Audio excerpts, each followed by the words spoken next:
Hello students, welcome to the mind of science and math.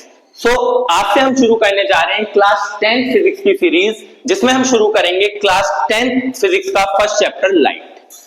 तो बेटा आज की वीडियो में हम डिस्कस करेंगे लाइट के कुछ इंट्रो टॉपिक्स। क्या होती है लाइट, लाइट का बिहेवियर कैसा होता है, जब लाइट प्रोपोगेट करती है तो कौन कौन से फिनोमिना हो सकते हैं, कौन कौन से साइंटिस्ट हैं जिन्होंने क्या क्या थ्योरी दी है लाइट के बिहेवियर को एक्सप्लेन करने के लिए। अच्छा बेटा, एक चीज और कि अगर हम लोग ये सोचें कि हम क्लास 10th में लाइट का एग्जैक्ट बिहेवियर पता कर लें तो ये थोड़ा ज्यादा हो जाएगा, बट फिर भी मैंने इस वीडियो में कोशिश करी है कि मैं आपको ज्यादा से ज्यादा लाइट के बिहेवियर के बारे में बता सकूं। ठीक है, तो चलिए शुरू करते हैं। बेटा लाइट पढ़ने से पहले हमें ऑप्टिक्स के बारे में जानना होगा कि ऑप्टिक्स क्या होती है। तो ऑप्टिक्स फिजिक्स की एक ब्रांच का नाम है जिसमें आप लाइट के बारे में पढ़ते हैं, लाइट की स्टडी करते हैं, लाइट के प्रोपोगेशन की स्टडी करते हैं कि लाइट चलती कैसे है, आप स्टडी करते हैं कि लाइट का बिहेवियर कैसा है, उसका नेचर क्या है। तो ये सब आप फिजिक्स की जिस ब्रांच में पढ़ते हैं उसे क्या बोलते हैं, ऑप्टिक्स बोलते हैं। सो क्वेश्चन इज कि लाइट क्या है। तो एक बार डेफिनेशन देखते हैं। इनविजिबल फॉर्म ऑफ एनर्जी और a part of electromagnetic spectrum which help us to see object around us. बड़ी अच्छी डेफिनेशन है, कैसे समझो। क्या लिखा है, इनविजिबल फॉर्म ऑफ एनर्जी, और उसकी वजह से आप चीजों को देख पा रहे हो, मतलब उसी की वजह से चीजें विजिबल हो रही हैं। इनविजिबल फॉर्म है जिसकी वजह से चीजें विजिबल हो रही हैं, मतलब समझ रहे हो। मतलब ये है कि अगर मैं आपसे पूछूं कि आप लाइट को देख सकते हो तो आपका आंसर होना चाहिए ना ना, हम लाइट को नहीं देख सकते। लाइट की वजह से चीजें देख सकते हैं, आप लाइट को नहीं देख सकते, आप लाइट की वजह से चीजों को देख सकते हो। कैसे भाई, मान लो मुझे मार्कर दिख रहा है, तो पता है मार्कर मुझे क्यों दिख रहा है, क्योंकि यहां पर रूम में जो भी बल्ब है, जो भी सोर्स ऑफ लाइट है, वहां से लाइट की रेज आई, इस मार्कर पे पड़ी होंगी, फिर रिफ्लेक्ट होकर मेरी आईज पे आई होंगी। समझ आ रहा है, रेज आई, इस मार्कर पे पड़ी और मेरी आईज रिफ्लेक्ट होकर मेरी आईज पर इंसिडेंट हुई, तो मेरे को ये मार्कर दिखाई दिया। मतलब लाइट ने हेल्प करी चीजों को देखने में, पर लाइट खुद नहीं दिखती। तो लाइट एनर्जी की एक ऐसी फॉर्म है जो खुद इनविजिबल है बट आसपास की चीजों को देखने में आपकी हेल्प करती है। ठीक है, इस डेफिनेशन में एक टर्म और आया है कि लाइट इलेक्ट्रोमैग्नेटिक स्पेक्ट्रम का एक पार्ट है। बेटा इसे आप सीनियर क्लासेस में डिटेल में पढ़ेंगे, बट फिर भी मैं आपको बताता हूं इलेक्ट्रोमैग्नेटिक स्पेक्ट्रम होता क्या है। बिगेस्ट सोर्स ऑफ लाइट क्या है, सबसे बड़ा सोर्स सन। सन से बहुत सारी लाइट आती है, बहुत सारी लाइट रेज आती है। तो बेटा जो सन है ना, वो अपने अंदर से बहुत सारी रेडिएशंस को एमिट करता है, अपने अंदर से बहुत सारी रेडिएशंस निकालता है, इधर भी उधर भी बहुत सारी रेडिएशंस निकालता है। उन रेडिएशंस के कुछ नाम होते हैं, gamma rays, X rays, ultraviolet rays, infrared rays, visible rays, microwave, radio wave. Sun अपने अंदर से बहुत सारे रेडिएशंस निकालता है। इन्हें आप पढ़ेंगे सीनियर क्लासेस में, बट यहां मैं सिर्फ इतनी चीज एक्सप्लेन करने के लिए आपको बता रहा हूं, लाइट को एक्सप्लेन करने के लिए कि सन अपने अंदर से बहुत सारे रेडिएशंस निकालता है, gamma rays, X rays, infrared, ultraviolet, micro, visible, सब।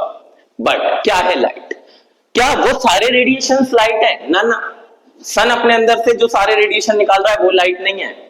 लाइट उन सभी रेडिएशंस में से वो वाला पार्ट है जो विजिबल रीजन में पाया जाता है। कौन से रीजन में?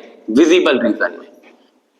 आपने सुना होगा विबग्योर, सुना है ना, वॉयलेट, इंडिगो, ब्लू, ग्रीन, वो विजिबल रीजन में होता है। तो इस विजिबल रीजन की वजह से आप अपने आसपास की चीजों को देख पाते हैं।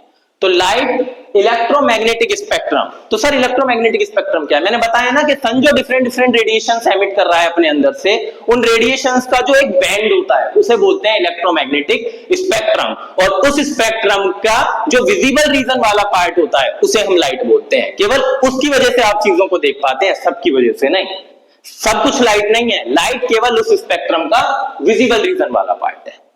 क्लियर हुआ? ठीक है, तो लाइट की डेफिनेशन क्या, अब एग्जैक्ट डेफिनेशन डिफाइन हो गई कि लाइट एक इनविजिबल फॉर्म ऑफ एनर्जी है जो खुद नहीं दिखती, और ये इलेक्ट्रोमैग्नेटिक स्पेक्ट्रम का पार्ट है। कौन सा पार्ट? विजिबल रीजन वाला, जिसकी वजह से आप चीजों को देख पाते हैं। ठीक है, चलिए बेटा अब बात करते हैं लाइट के बिहेवियर की, उसके नेचर की। तो देखो अलग अलग साइंटिस्टों ने अलग अलग थ्योरीज दी लाइट के नेचर को एक्सप्लेन करने के लिए। जो पहले साइंटिस्ट थे उन्होंने जिन्होंने एक थ्योरी दी वो थे आपके आइजैक न्यूटन। न्यूटन ने एक थ्योरी दी जिस थ्योरी का नाम था न्यूटन्स कॉर्पस्कुलर थ्योरी। इसे इसने डिफाइन किया लाइट के पार्टिकल नेचर को। लाइट का जो पार्टिकल नेचर होता है उसे न्यूटन ने एक थ्योरी के थ्रू एक्सप्लेन करने की कोशिश की, जिसे बोला न्यूटन्स कॉर्पस्कुलर थ्योरी। ये थ्योरी क्या कहती है बच्चे? ये थ्योरी कहती है कि जो लाइट है ना वो बहुत छोटे छोटे पार्टिकल से मिलकर बनी होती है। न्यूटन ने बोला कि जो लाइट है वो स्मॉल स्मॉल छोटे छोटे पार्टिकल से मिलकर बनी है। लाइट एक्चुअल में है ही छोटे छोटे स्मॉल स्मॉल पार्टिकल, जिसे उसने एक स्पेशल नाम दिया कॉर्पस्कल्स। क्या नाम दिया? कॉर्पस्कल। कि लाइट छोटे छोटे पार्टिकल से मिलकर बनी है, जिसे बोलते हैं कॉर्पस्कल। और ये जो कॉर्पस्कल हैं ये हमेशा स्ट्रेट लाइन में चलेंगे। ये किस में चलेंगे? स्ट्रेट लाइन में चलेंगे। और इनके पास कुछ एनर्जी होगी, और इनके पास कुछ एनर्जी होगी। क्या बोला न्यूटन ने? न्यूटन ने अपनी कॉर्पस्कुलर थ्योरी में बोला कि जो लाइट है वो छोटे छोटे पार्टिकल से मिलकर बनी है। छोटे छोटे पार्टिकल हैं जिन्हें आप कॉर्पस्कल बोलते हैं, जो कि स्ट्रेट लाइन में चलते हैं और उनके पास कुछ एनर्जी होती है। ये जो टर्म लिखा है ना बच्चे यहाँ इम्पेटस, देखो, light is made up of small particles called corpuscle which travels in straight line with finite velocity. कुछ वेलोसिटी के साथ स्ट्रेट लाइन में चलेंगे। एंड पजेस इम्पेटस, उनके पास कुछ एनर्जी होगी। ये जो इम्पेटस है इसका मतलब होता है बच्चे एनर्जी। तो ये न्यूटन ने लाइट के नेचर को एक्सप्लेन करने के लिए एक थ्योरी दी। कमी क्या थी थ्योरी में? कमी ये थी बच्चों, देखो बच्चों, जब लाइट प्रोपोगेट करती है, चलती है मीडियम में, तो अलग अलग फिनोमिना हो सकते हैं। क्या क्या हो सकते हैं? हो सकता है रिफ्लेक्शन हो सकता है रिफ्रैक्शन हो सकता है इंटरफेरेंस हो सकता है डिफ्रैक्शन हो सकता है पोलराइजेशन हो। ये सब अभी हम आगे डिस्कस करेंगे। इंटरफेरेंस, डिफ्रैक्शन, पोलराइजेशन ये आप सीनियर क्लासेस में पढ़ेंगे, बट रिफ्लेक्शन एंड डिफ्रैक्शन हम क्लास 10th में ही डिस्कस करेंगे। तो जब लाइट प्रोपोगेट करती है ना बच्चों, तो अलग अलग फिनोमिना हो सकते हैं, reflection, refraction, interference, diffraction, polarisation. But ये जो कॉर्पस्कुलर थ्योरी थी इसने केवल रिफ्लेक्शन और रिफ्रैक्शन को एक्सप्लेन किया। अभी हम आगे पढ़ेंगे रिफ्लेक्शन रिफ्रैक्शन क्या होता है, बट ये एक्सप्लेन नहीं कर पाई इंटरफेरेंस और डिफ्रैक्शन को। इसे ये थ्योरी एक्सप्लेन नहीं कर पाई। क्यों नहीं कर पाई ये डिस्कस करेंगे हम अगले लेक्चर्स में। इंटरफेरेंस का मतलब क्या होता है बच्चों, ये समझ लो थोड़ा सा। मैं आपको अगर ब्रीफली बहुत शॉर्टली बताऊं इंटरफेरेंस का मतलब, इंटरफेरेंस का मतलब है हमारे चारों तरफ वेव्स हैं। जब एक वेव इधर से आई, एक वेव इधर से आई, जब वेव्स मिलती हैं तब उनका बिहेवियर कैसा होता है, उसे इंटरफेरेंस बोलते हैं। डिफ्रैक्शन का मतलब क्या होता है? जब लाइट किसी मीडियम में चलती है तब उसके रास्ते में अगर कोई ऑब्स्टेकल आ जाए, लाइट आ रही है और बीच में आपने कुछ ऑब्स्टेकल लगा दिया, तब उसका बिहेवियर कैसा होगा, इसे हम डिफ्रैक्शन में पढ़ते हैं। ठीक है, तो ये थ्योरी फेल हो गई क्योंकि ये इंटरफेरेंस और डिफ्रैक्शन को एक्सप्लेन नहीं कर पाई। क्लियर बेटा? सेकंड जो दूसरा नेचर आया वो आया लाइट का वेव नेचर। पहला नेचर कौन सा था? Particle nature. किसने एक्सप्लेन किया? न्यूटन ने, but he fails to explain interference and diffraction. तो सेकंड नेचर आया wave nature of light. Light का वेव नेचर एक साइंटिस्ट ने एक्सप्लेन किया जिनका नाम था ऑगन। क्या वो नाम था? ऑगन। इसे प्रोनाउंस करते हैं ऑगन्स। आप ऑगन्स ऑगन्स जो आपको अच्छा लगे उससे एक्सप्लेन करो, बट इस ये जो एच है इसे साइलेंट पढ़ा जाता है। ठीक है, तो अकॉर्डिंग टू ऑगन्स लाइट एक मैकेनिकल वेव। ऑगन ने क्या बोला अपनी वेव थ्योरी में कि लाइट एक मैकेनिकल वेव है। बेटा मैकेनिकल वेव वो वेव्स होती हैं जिन्हें चलने के लिए मीडियम चाहिए। अगर मीडियम नहीं होगा तो वो वेव भी नहीं चल पाएंगी। जैसे कि साउंड एक मैकेनिकल वेव है। कैसे? मैंने ये हाथ मारा बॉल पे या इस बोर्ड पे हाथ मारा तो आपको साउंड आई। क्यों आई? क्योंकि यहां पर एक मीडियम है, एयर। यहां पर मीडियम है एयर, तो साउंड इसीलिए आई आपको क्योंकि यहां पर मीडियम था एयर, और साउंड को चलने के लिए मीडियम की जरूरत होती है। तो क्योंकि यहां पर मीडियम था इसीलिए साउंड आप तक पहुंची, इसीलिए आपको आवाज सुनाई दी। तो ऑगन ने बोला कि लाइट भी एक मैकेनिकल वेव है, मतलब लाइट को भी चलने के लिए क्या चाहिए? मीडियम चाहिए। लाइट को प्रोपोगेट करने के लिए मीडियम चाहिए। और उन्होंने बोला, अब क्वेश्चन आया, सबने पूछा ऑगन से कि भाई एक बात बताओ, अगर लाइट को चलने के लिए मीडियम चाहिए तो सन से हम तक लाइट आ रही है, बीच में तो स्पेस है, वैक्यूम है, मीडियम है ही नहीं। तो ऑगन ने बोला नहीं नहीं, एक मीडियम होता है, एक हाइपोथेटिकल मीडियम है जिसे हम देख नहीं सकते, उसके बारे में जान नहीं सकते। उसे बोला उन्होंने ईथर, कि एक इमेजिनरी, एक हाइपोथेटिकल मीडियम होता है ईथर, उसके थ्रू लाइट ट्रेवल करती है। ऐसा बोला ऑगन ने। तो क्या बोला ऑगन ने अपनी वेव थ्योरी में कि लाइट एक मैकेनिकल वेव है, उसे प्रोपोगेट करने के लिए एक मीडियम चाहिए। दूसरा, वो एक हाइपोथेटिकल मीडियम में ट्रेवल करती है, प्रोपोगेट करती है, जिसे बोलते हैं ether. Later Maxwell declared light as electromagnetic wave. अब बाद में मैक्सवेल एक साइंटिस्ट आए, उन्होंने बता दिया कि लाइट तो एक इलेक्ट्रोमैग्नेटिक वेव होती है। इलेक्ट्रोमैग्नेटिक वेव क्या होती हैं ये आगे के लेक्चर्स में पढ़ेंगे, बट क्योंकि मैक्सवेल ने लाइट को इलेक्ट्रोमैग्नेटिक वेव बोल दिया जबकि ऑर्गन ने मैकेनिकल वेव बोला था, इसलिए ये थ्योरी फेल हो गई। ठीक है, fail to explain photo electric effect. ये जो ऑर्गन्स की वेव थ्योरी थी फोटो इलेक्ट्रिक इफेक्ट को एक्सप्लेन नहीं कर पाई। बेटा फोटो इलेक्ट्रिक इफेक्ट अगर मैं आपको ब्रीफली बताऊं तो फोटो इलेक्ट्रिक इफेक्ट होता है, मान लो एक मेटल का सरफेस है। अब जो कोई भी मेटल होता है ना बच्चों, उसकी प्रॉपर्टी होती है कि उसके सरफेस पर फ्री इलेक्ट्रॉन्स होते हैं। मेटल के सरफेस पर क्या होते हैं? Free electron. तो जैसे ही कहीं से लाइट आई, फोटोन आया, लाइट आई, फोटोन लाइट अभी सब डिस्कस करेंगे। जैसे ही कोई लाइट इस मेटल के सरफेस पर पड़ी तो वो इलेक्ट्रॉन मेटल के सरफेस को छोड़कर निकल जाएगा। इस फिनोमेना को बोलते हैं फोटो इलेक्ट्रिक इफेक्ट। ठीक है, तो इस इफेक्ट को एक्सप्लेन करने में ऑर्गन अपनी वेव थ्योरी में फेल हो गए थे, इसलिए ये थ्योरी भी फेल हो गई। इसके बाद प्लैंक्स ने अपनी थ्योरी दी जिसका नाम था प्लैंक्स क्वांटम थ्योरी। तो अब डिस्कस करेंगे प्लैंक्स क्वांटम थ्योरी। सो बच्चों नेक्स्ट थ्योरी है प्लैंक्स क्वांटम थ्योरी। तो प्लैंक्स ने अपनी क्वांटम थ्योरी में क्या कहा बच्चों?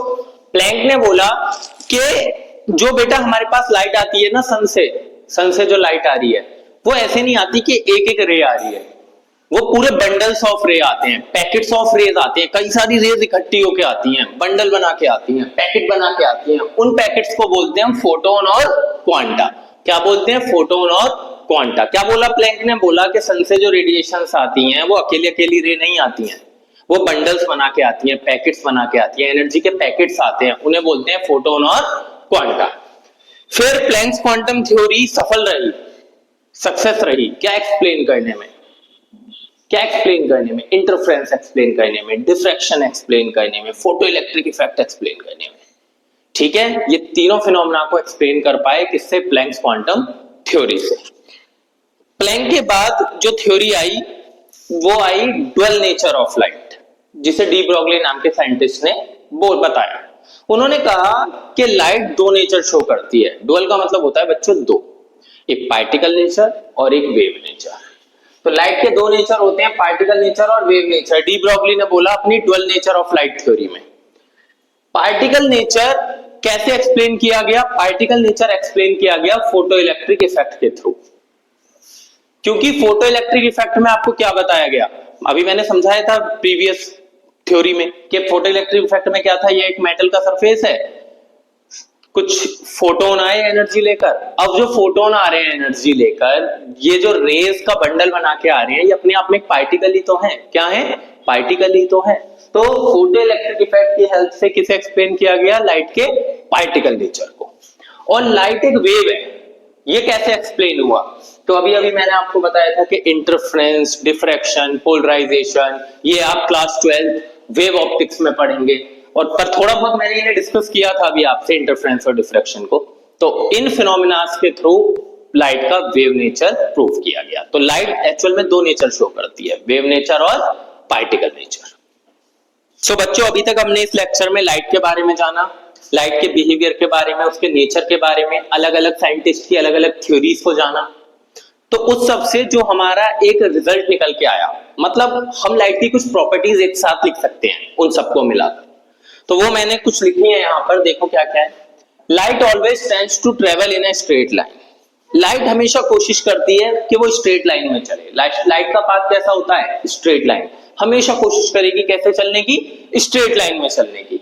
अगर मैं उस चीज को आपको समझाना चाहूं तो मैंने एक छोटे से एग्जांपल से समझाना चाहा है। जैसे ही बच्चों ये कैंडल है, ये दो कार्डबोर्ड है जो आपने कैंडल के सामने रखे हैं इस तरीके से। ये कैंडल, उसके सामने ये कार्डबोर्ड, इसमें एक होल करा हुआ है बीच में, उसके पीछे फिर एक कार्डबोर्ड जिसमें आपने होल किया हुआ है उसी की तरह। तो ये कैंडल, दो कार्डबोर्ड, एक के पीछे एक, उसके पीछे आपने एक स्क्रीन लगा दी जहां पर आपको लाइट को देखना है। तो बच्चों यहां से लाइट की रे निकली, इस होल में से पास हुई, फिर इस होल में से पास हुई और वापस यहां पर जाकर मुझे लाइट दिखेगी। कहां दिखेगी? स्क्रीन पर, यहां।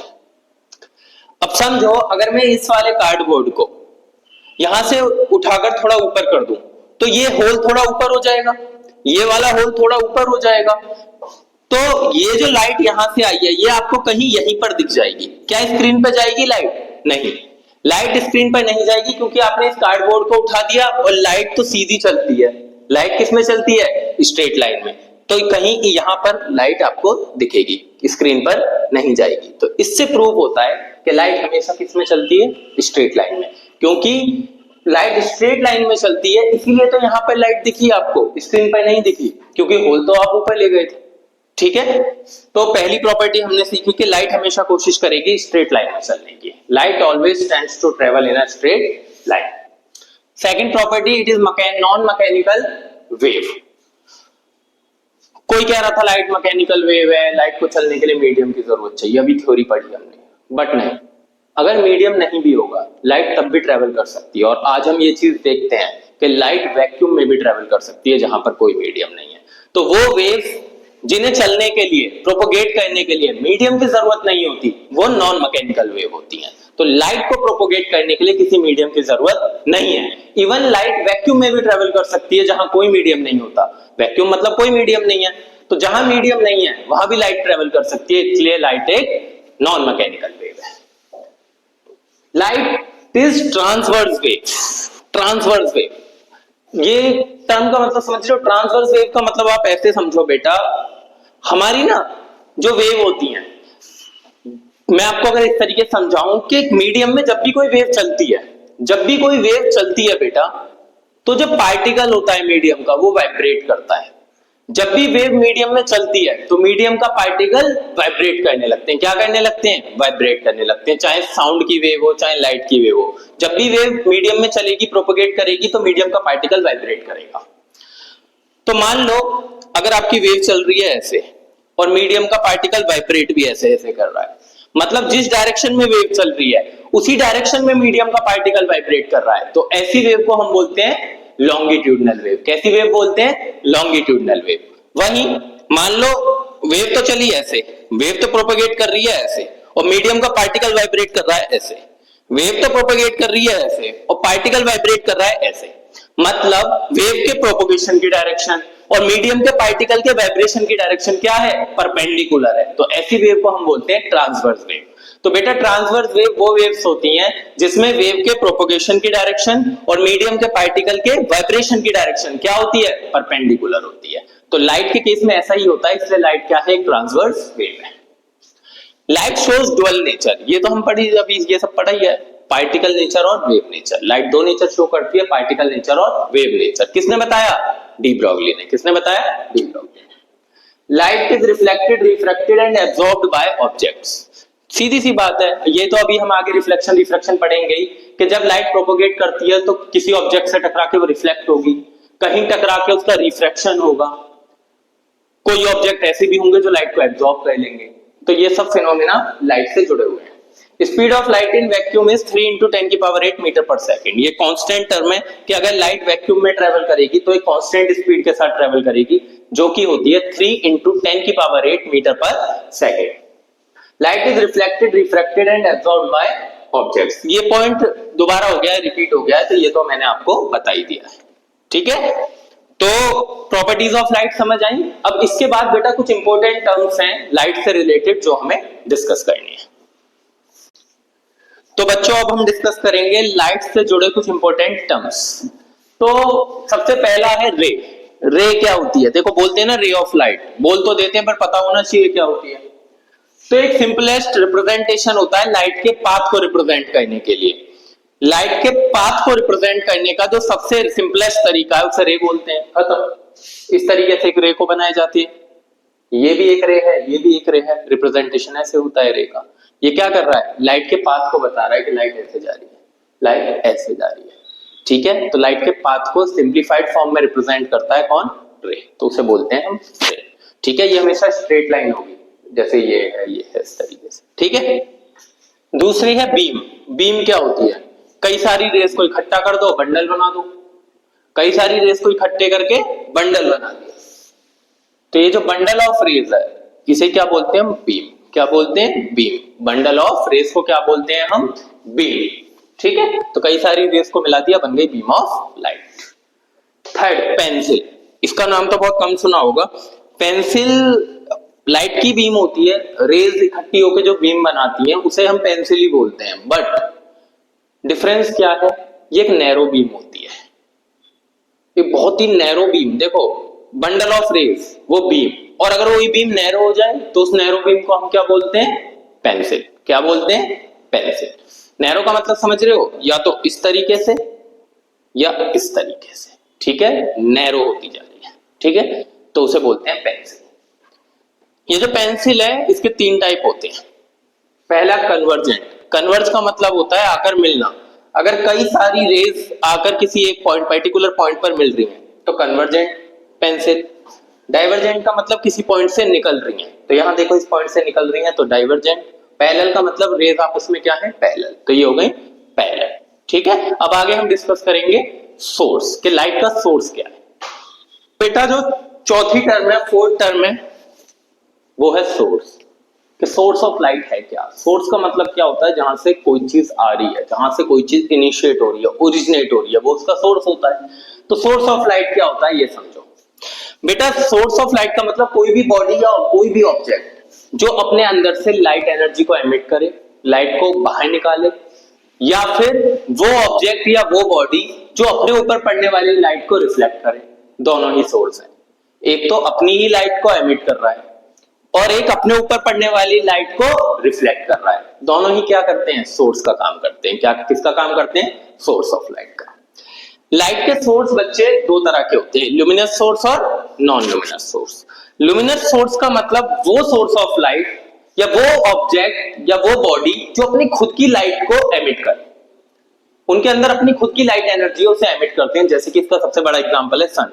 सन के पास अपनी खुद की लाइट एनर्जी है, उसे वो एमिट करता है, उसकी वजह से चीजें आपको दिख पाती हैं, तो it is a luminous source, ठीक है। स्टार्स वो भी क्या है? Luminous source. इनफैक्ट आपके रूम का जो बल्ब होता है ये भी एक लुमिनस सोर्स ही है। इसके पास देखो बल्ब की अपनी लाइट है, जब आपने इलेक्ट्रिसिटी सप्लाई दी तो बल्ब के पास अपनी लाइट थी, उसने उसे भेजा, फिर वो चीजों से रिफ्लेक्ट हुई, तब आपको चीजें दिखाई दे रही हैं। तो बल्ब भी क्या है? एक लुमिनस सोर्स ऑफ लाइट है। दूसरा टाइप है non luminous source. Non luminous वो ऑब्जेक्ट्स या बॉडीज होते हैं जिनके पास खुद की लाइट नहीं होती एमिट करने के लिए, बट वो अपने ऊपर पड़ने वाली लाइट को रिफ्लेक्ट करते हैं और उसकी वजह से चीजें दिखती हैं। जैसे कि मून, मून के पास अपनी लाइट एनर्जी नहीं होती, ये तो सन की लाइट को क्या करता है? डाइवर्ट करता है, रिफ्लेक्ट करता है, तो इसीलिए आपको मून दिखता है, क्योंकि जो अपने ऊपर पड़ने वाली लाइट को रिफ्लेक्ट कर रहा है वो भी तो एक सोर्स है, ठीक है, इसलिए आपको मून दिखता है। टेबल, भाई टेबल पर कहीं से चाहे सन से लाइट आए चाहे बल्ब से लाइट आए, पड़ी, फिर उसने वो रिफ्लेक्ट करी, तभी तो आपको टेबल दिखा, तो ये एक नॉन लुमिनस सोर्स हो गया। चेयर, पेन, ये सब और आपके आसपास की चीजें सब क्या है? Non luminous source of light. Fifth term है, जो पांचवा टर्म है और जो लास्ट टर्म है, वो है मीडियम। कि मीडियम क्या होता है? तो मीडियम का मतलब कोई भी सब्सटेंस जो अपने अंदर से लाइट को प्रोपोगेट कराए, या फिर लाइट जिसके अंदर से प्रोपोगेट होने की कोशिश करे। देखो एक तो कंप्लीट प्रोपोगेशन करा रहा है लाइट की, वो मीडियम, और एक के अंदर से लाइट प्रोपोगेट करने की कोशिश कर रही है पर कर नहीं पा रही, तो वो भी क्या है? मीडियम है। इसी के बेसिस पर मीडियम होते हैं तीन तरीके के, ट्रांसपेरेंट मीडियम, ट्रांसलूसेंट मीडियम और ओपेक मीडियम। ट्रांसपेरेंट मीडियम बेटा वो मीडियम होते हैं जो अपने अंदर से पूरी की पूरी लाइट को ट्रांसमिट कर देते हैं, उसके ऊपर जितनी भी लाइट पड़ेगी उसके अंदर जितनी लाइट आएगी सबको अपने अंदर से ट्रांसमिट कर देगा, जितनी लाइट इंसिडेंट हुई सबको उसने ट्रांसमिट कर दिया।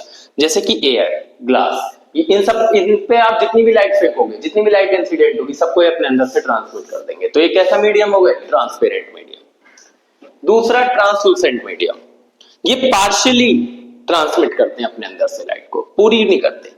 जैसे कि बटर पेपर देखा होगा, बर्गर वगैरह खाते हैं उसमें पेपर लगा के देते, बटर पेपर। बटर पेपर पे अगर आप लाइट को मारोगे तो वो पूरी लाइट को ट्रांसमिट नहीं करेगा, पार्शियली लाइट को ट्रांसमिट करेगा, तो वो इसका एग्जांपल हो गया। फ्रोस्टेड ग्लास, स्पेशल विंडोज पे, कई बार बाथरूम की विंडोज पे लगे होते हैं जिनमें थोड़ा धुंधला धुंधला रहता है, वो कंप्लीटली लाइट को ट्रांसमिट नहीं करता, जो फ्रोस्टेड ग्लास होता है पार्शियली करता है, तो वो भी एग्जांपल हो गया ट्रांसलूसेंट मीडियम का। तीसरा ओपेक मीडियम, जो बिल्कुल भी लाइट को अपने अंदर से ट्रांसमिट ना करे, वो ओपेक। कंप्लीट कर रहा है ट्रांसपेरेंट, पार्शियली कर रहा है ट्रांसलूसेंट, और जो बिल्कुल भी नहीं कर रहा ओपेक। जैसे कि टेबल, वुडन चेयर, ये सब। अब लकड़ी की चेयर है, टेबल है, इन पर लाइट मारो, अपने अंदर से लाइट को क्या ट्रांसमिट कर रहे हैं? नहीं कर। तो वो क्या हो गए, ओपेक मीडियम। तो बेटा ये था लाइट क्लास 10 लाइट चैप्टर का इंट्रो टॉपिक, ठीक है, जिसमें हमने आज सीखा कि क्या होता है लाइट, क्या होता है उसका नेचर, कैसे लाइट बिहेव करती है, क्या क्या थ्योरीज होती हैं, क्या क्या प्रॉपर्टीज होती हैं, और हमने पढ़े लाइट से रिलेटेड कुछ इंपॉर्टेंट टर्म्स। तो अपना बहुत ख्याल रखिए, जुड़े रहिए हमारे साथ। Thank you.